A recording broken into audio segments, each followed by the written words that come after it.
Assalamualaikum warahmatullahi wabarakatuh. Perkenalkan, kami dari kelompok 4 JAS. Di sini, kami akan memaparkan hasil kerja kami mengenai rencana pelaksanaan pembelajaran pada materi keanekaragaman hayati pada KD 3.2 menganalisis berbagai tingkat keanekaragaman hayati di Indonesia beserta ancaman dan pelestariannya. Nah, kelompok 4 sendiri, di sini ada Astri Sudahartini, lalu ada Intan Armenia Melati, dan saya sendiri, Nandita Putra Mazini, serta Dian Pamela. Nah, pertama-tama mari kita mengingat kembali apa itu model PBMLS. Model ini merupakan hasil integrasi antara problem-based learning dengan pendekatan JAS yang sintaknya sendiri. Yang pertama ada orientasi masalah, yang kedua ada problem statement, yang ketiga ada observasi, yang keempat ada interpretasi, dan yang terakhir ada evaluasi. Selanjutnya, mari langsung saja kita ke RPP-nya.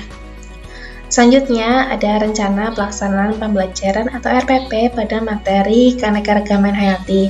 Yang pertama di sini ada identitas. Yang satuan pendidikannya ada SMA, mata pelajaran biologi, kelas garis miring semester, X-MIPA, dan genap. Programnya peminatan MIPA, materi pokoknya keanekaragaman hayati, dan alokasi waktu 45 menit 2 kali pertemuan. Yang pertama ada kompetensi inti pada materi ini, ada KI1, KI2, KI3, dan KI4. Yang pertama, kompetensi sikap spiritual, yaitu menghayati dan mengamalkan ajaran agama yang dianutnya. Lalu ada kompetensi sikap sosial, yaitu menghayati, mengamalkan perilaku jujur, disiplin, santun, peduli. Dalam hal ini, gotong royong, kerjasama, toleransi, dan damai. Lalu ada bertanggung jawab, responsif, dan proaktif sebagai bagian dari solusi atas berbagai permasalahan dalam berinteraksi secara efektif dengan lingkungan sosial dan alam serta menempatkan diri sebagai cerminan bangsa dalam pergaulan dunia. Lalu ada KI3, memahami, menerapkan, menganalisis pengetahuan faktual, konseptual, prosedural, berdasarkan rasa keingintahuannya tentang ilmu pengetahuan, teknologi, seni, budaya, dan humaniora dengan wawasan kemanusiaan, kebangsaan, keanekaragaman, dan peradaban terkait penyebab fenomena dan kejadian, serta menerapkan pengetahuan prosedural pada bidang kajian yang spesifik sesuai dengan bakat dan minatnya untuk memecahkan masalah.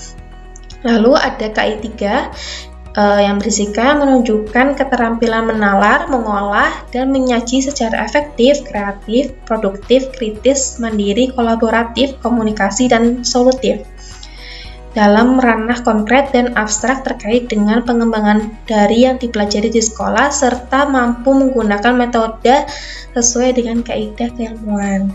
Lalu yang di sini ada kompetensi dasar dan indikatornya, indikator pencapaian kompetensi.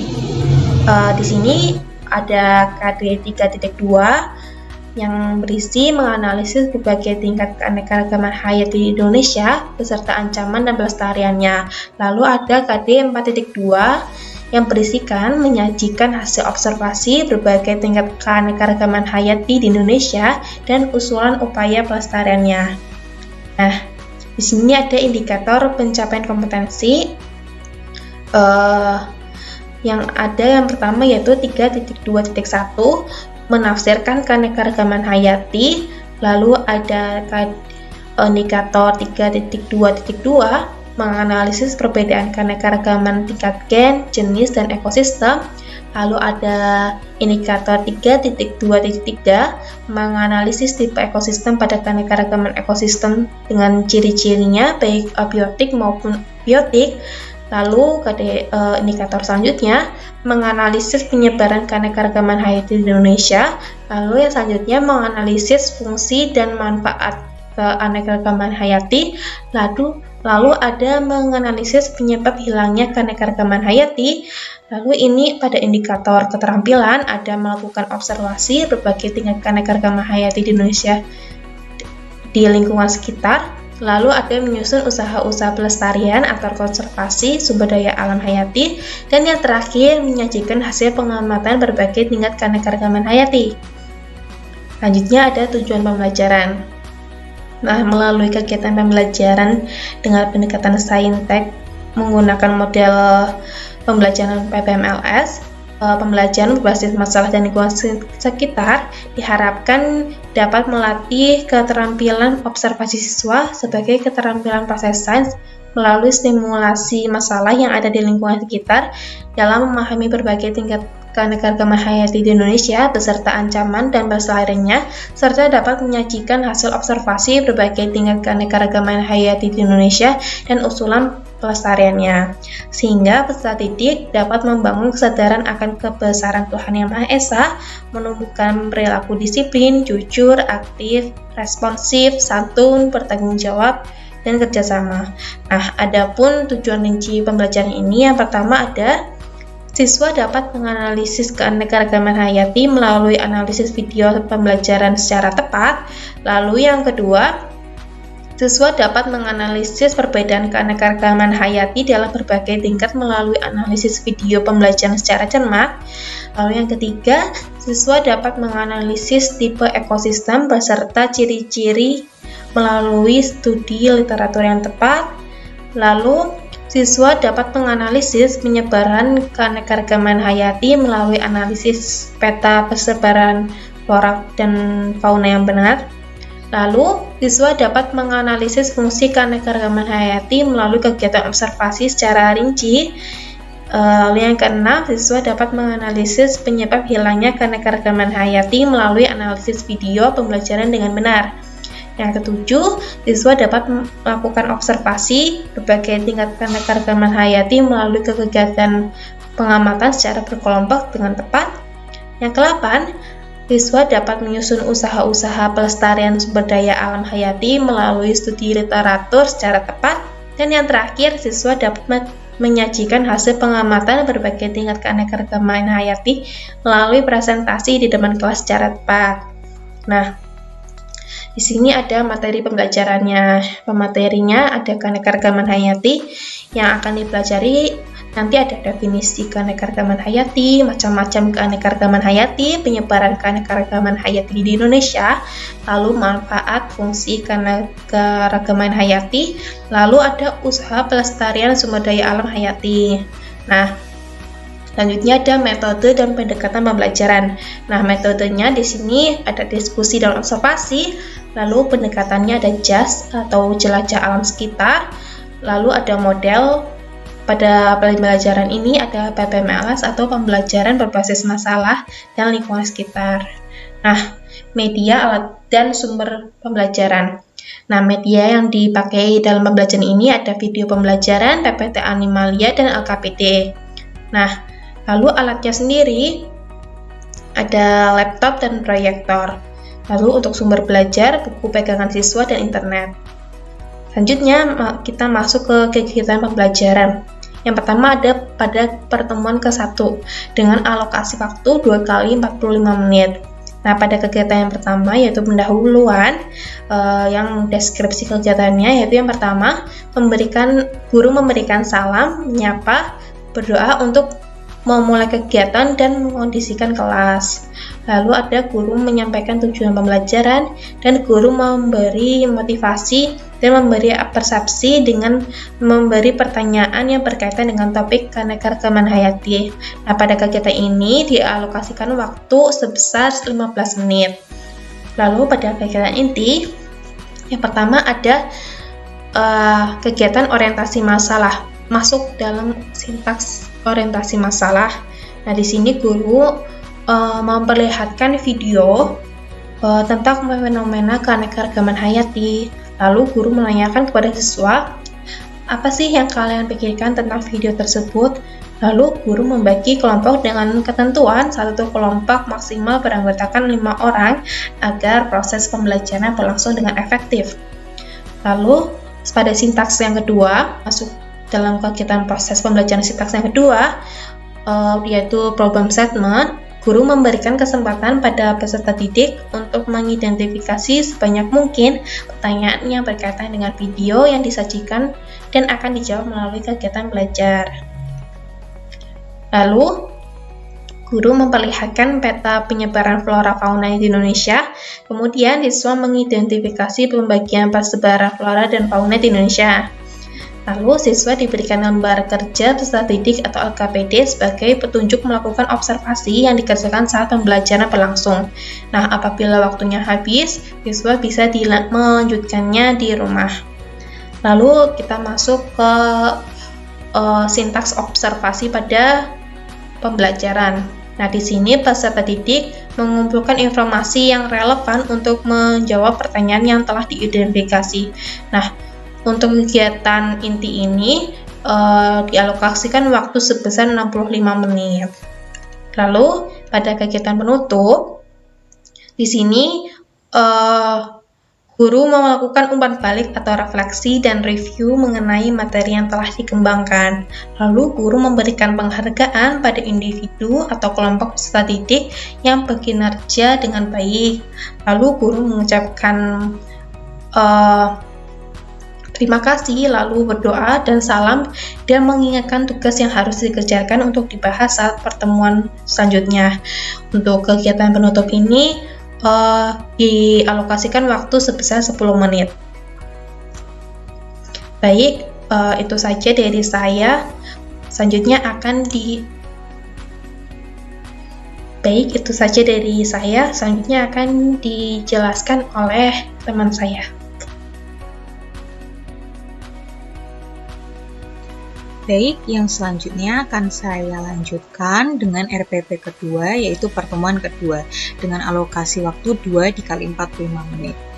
Kegiatan yang pertama yaitu pendahuluan dengan deskripsi kegiatan, memberikan salam, menyapa, berdoa untuk memulai kegiatan, dan mengkondisikan kelas. Lalu guru menyampaikan tujuan pembelajaran dan guru memotivasi dan memberi persepsi dengan memberi pertanyaan yang berkaitan dengan topik keanekaragaman hayati dengan alokasi waktu 15 menit. Lalu yang kedua, inti. Yang pertama interpretasi, guru bertanya kepada siswa terkait tugas mind map dari hasil observasi dengan contoh kira-kira bagaimana anak-anak, apakah mind mapnya sudah siap? Lalu siswa melakukan interpretasi dan presentasi hasil observasi menggunakan mind map secara berkelompok. Dan yang ketiga, guru memberikan kesempatan kepada peserta didik untuk bertanya kepada kelompok penyaji tentang hasil observasi dan hasil interpretasi kelompok tersebut. Lalu, kegiatan yang berikutnya adalah evaluasi. Yang pertama, guru memberikan penilaian terhadap mind map hasil observasi siswa, melakukan evaluasi dengan mengerjakan tes tertulis dan lembar penilaian sikap, lalu melakukan umpan balik atau refleksi dan review mengenai materi yang telah dikembangkan. Lalu penutup yang dilakukan, guru memberikan penghargaan kepada individu atau kelompok peserta didik yang berkinerja baik dan memberikan penugasan untuk mempelajari materi pertemuan berikutnya, serta mengucapkan salam penutup. Dan yang terakhir, guru mengucapkan dan mengakhiri pertemuan dengan berdoa dan salam dengan alokasi waktu 10 menit. Untuk inti tadi diberikan alokasi waktu sekitar 65 menit. Lalu penilaian, teknik dan bentuk penilaian. Yang pertama dengan aspek pengetahuan atau kognitif, teknik penilaiannya yaitu dengan tes tertulis, bentuk penilaiannya yaitu pilihan ganda, instrumen penilaian terlampir, rubrik penilaian terlampir. Aspek yang kedua, keterampilan atau psikomotor dengan teknik penilaian penugasan, dengan bentuk penilaian instrumen penilaian mind map.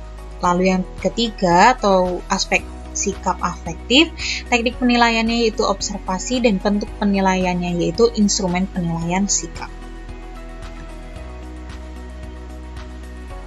Terima kasih.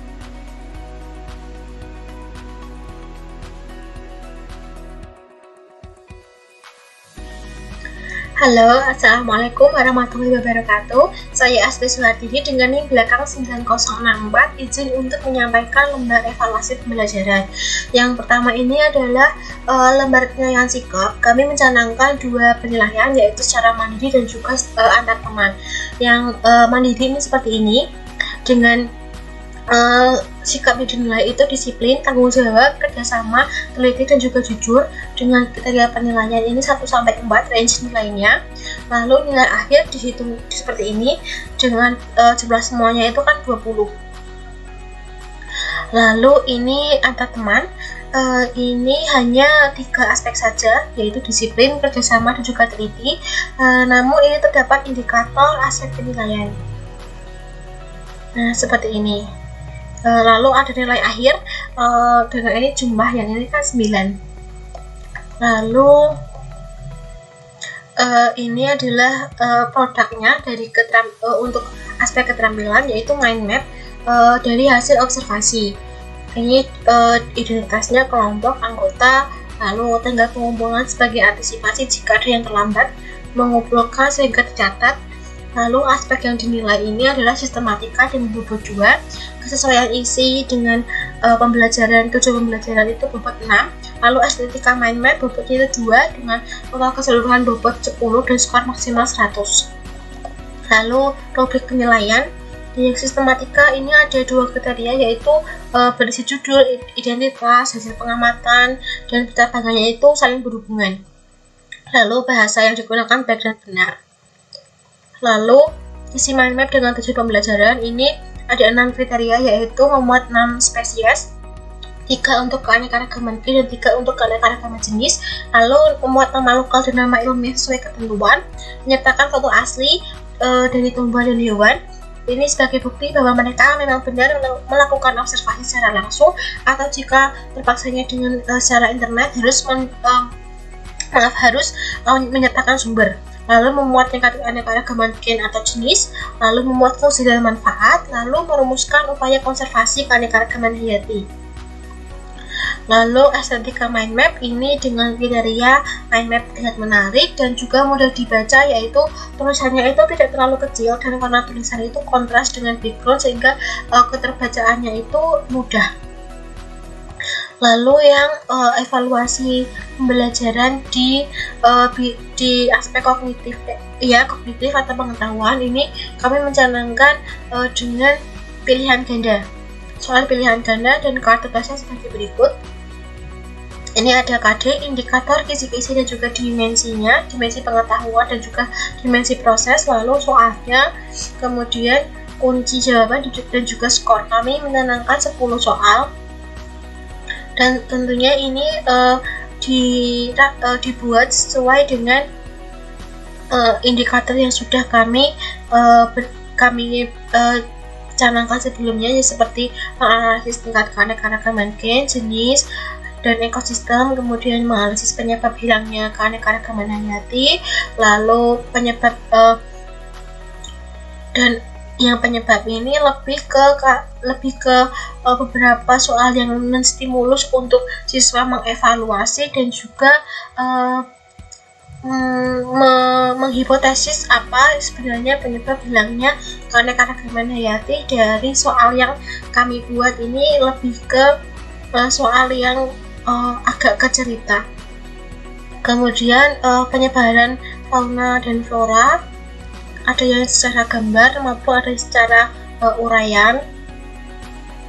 Lalu tipe dari ekosistem dan ciri-cirinya. Dan yang ini fungsi dan manfaat yang kami buat dengan contoh soal yang dekat dengan penggunaannya dengan kita semua, yaitu yang sekarang sedang boom itu kan di kosmetik, yaitu sering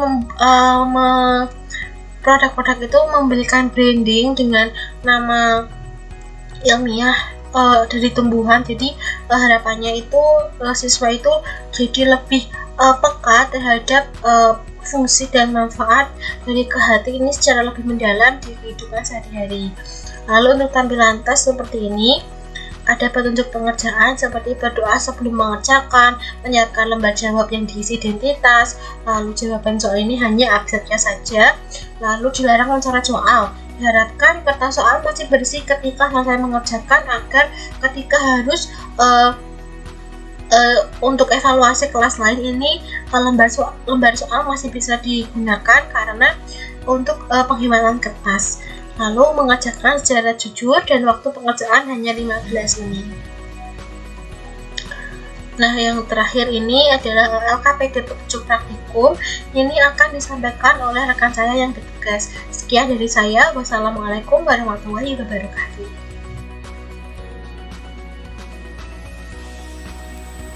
Assalamualaikum warahmatullahi wabarakatuh. Perkenalkan, nama saya Dian Famila. Di sini saya akan menjelaskan tentang LKPD Keanekaragaman Hayati. Nah, LKPD yang kami buat itu mengambil judul Keanekaragaman Hayati atau KeHati. Nah, untuk identitasnya yang pertama ada mata pelajaran. Mata pelajarannya biologi, kemudian materinya keanekaragaman hayati. Kemudian untuk submaterinya adalah keanekaragaman tingkat gen, spesies, dan ekosistem. Ada juga penyebaran flora dan fauna, manfaat keanekaragaman hayati, ancaman keanekaragaman hayati, dan upaya pelestarian keanekaragaman hayati. Nah, materi ini ditujukan untuk kelas 10 semester 1 dengan alokasi waktu 2 kali 30 menit atau sekitar 60 menit dalam proses pengerjaannya. Tujuan LKPD yang pertama, siswa dapat menganalisis keanekaragaman hayati melalui analisis video pembelajaran yang tepat. Yang kedua, siswa dapat menganalisis perbedaan keanekaragaman hayati dalam berbagai tingkat melalui analisis video pembelajaran dengan cermat. Kemudian yang ketiga, tujuannya adalah siswa dapat menganalisis tipe ekosistem beserta ciri-cirinya melalui studi literatur secara tepat. Terus kemudian yang keempat, siswa dapat menganalisis penyebaran keanekaragaman hayati melalui analisis peta persebaran flora atau fauna dengan benar. Tujuan yang keenam, siswa dapat menganalisis fungsi keanekaragaman hayati melalui kegiatan observasi secara rinci. Kemudian untuk tujuan keenam, siswa juga dapat menganalisis mengenai penyebab hilangnya keanekaragaman hayati melalui analisis video pembelajaran dengan benar. Kemudian tujuan yang ketujuh adalah siswa dapat melakukan observasi berbagai tingkat keanekaragaman hayati melalui kegiatan pengamatan secara berkelompok dengan tepat. Kemudian yang ke-8, siswa dapat menyusun usaha-usaha pelestarian sumber daya alam hayati melalui studi literatur dengan tepat. Kemudian yang ke-9, siswa dapat menjelaskan hasil pengamatan berbagai tingkat keanekaragaman hayati melalui presentasi di depan kelas secara tepat. Kemudian untuk kompetensi dasarnya, untuk kompetensi dasar 3.2, siswa itu menganalisis berbagai tingkat keanekaragaman hayati di Indonesia beserta ancaman dan pelestariannya. Kemudian untuk KD 4.2 ditujukan untuk menyajikan hasil observasi berbagai tingkat keanekaragaman hayati di Indonesia dan usulan upaya untuk pelestariannya. Kemudian untuk indikator pencapaian kompetensinya, untuk 3.2.1 dengan menafsirkan keanekaragaman hayati, 3.2.2 dengan menganalisis perbedaan keanekaragaman tingkat gen, jenis, dan ekosistem. Kemudian yang 3.2.3 yaitu menganalisis tipe ekosistem pada keanekaragaman ekosistem dengan ciri-cirinya baik secara abiotik maupun biotik. Kemudian untuk 3.2.4 yaitu menganalisis penyebaran keanekaragaman hayati di Indonesia. Kemudian yang 3.2.5 menganalisis fungsi dan manfaat keanekaragaman hayati. Yang 3.2.6 yaitu menganalisis penyebab hilangnya keanekaragaman hayati. Kemudian untuk 4.2.1 yaitu melakukan observasi berbagai tingkat keanekaragaman hayati di lingkungan sekitar. Kemudian 4.2.2 yaitu menyusun usaha-usaha pelestarian konservasi sumber daya alam hayati. Dan untuk 4.2.3 yaitu untuk menyajikan hasil pengamatan berbagai tingkat keanekaragaman hayati. Nah, di dalam LKPD ini dijelaskan yang pertama tentang dasar teori. Jadi siswa itu tahu dia mau mempelajari tentang apa dan ada teori yang sudah tersedia. Nah, teorinya keanekaragaman hayati adalah keanekaragaman pada makhluk hidup yang menunjukkan adanya variasi bentuk, penampilan, ukuran, serta ciri-ciri lainnya. Keanekaragaman hayati juga biasa disebut dengan biodiversitas, meliputi keseluruhan berbagai variasi yang terdapat pada tingkat gen, jenis, dan ekosistem di suatu daerah. Nah, keanekaragaman hayati yang terdapat pada tiap wilayah itu berbeda-beda. keanekaragaman hayati sangat diperlukan untuk kelestarian hidup organisme dan berlangsung daur materi aliran energi. Namun demikian, kualitas dan kuantitas keanekaragaman hayati di suatu wilayah dapat menurun bahkan dapat hilang. Keanekaragaman hayati dapat dijaga kelestariannya serta dapat dipulihkan kembali. Nah, untuk alat dan bahan dalam pengerjaan LKPD, yang pertama ada alat tulis dan LKPD-nya itu sendiri. Kemudian untuk langkah kerja, yang pertama siswa diminta untuk mengamati video yang sudah diberikan oleh guru dan mengobservasi lingkungan sekitar. Kemudian yang kedua, berdasarkan hasil pengamatan, siswa diminta untuk mengklasifikasikan keanekaragaman hayati tersebut ke dalam suatu jenis keanekaragaman tertentu, misalnya keanekaragaman gen dan jenis. Kemudian siswa juga diminta untuk mencantumkan foto pada tabel kegiatan. Yang kedua yaitu siswa diminta untuk mengklasifikasikan suatu jenis ekosistem berdasarkan ciri-cirinya. Kemudian yang ketiga, siswa dapat menarik manfaat dari keanekaragaman hayati yang diobservasi. Kemudian untuk yang keempat, siswa itu dapat menyebutkan upaya-upaya konservasi keanekaragaman hayati. Nah, setelah dilakukan semua, kemudian siswa diminta untuk memasukkan hasil diskusi kelompok pada tabel, dan yang terakhir sebagai bentuk finalnya, siswa diminta untuk membuat mind mapping berdasarkan hasil diskusi. Nah, kemudian untuk hasil pengamatan itu kita buat seperti tabel. Nah, ada klasifikasi tingkat keanekaragaman. Yang pertama itu tadi keanekaragaman gen, nanti ada fotonya, nama lokal, dan nama ilmiah. Kemudian juga ada kolom tentang manfaat. Nah, untuk yang keanekaragaman spesies pun juga seperti itu, ada foto, nama lokal, dan nama ilmiah.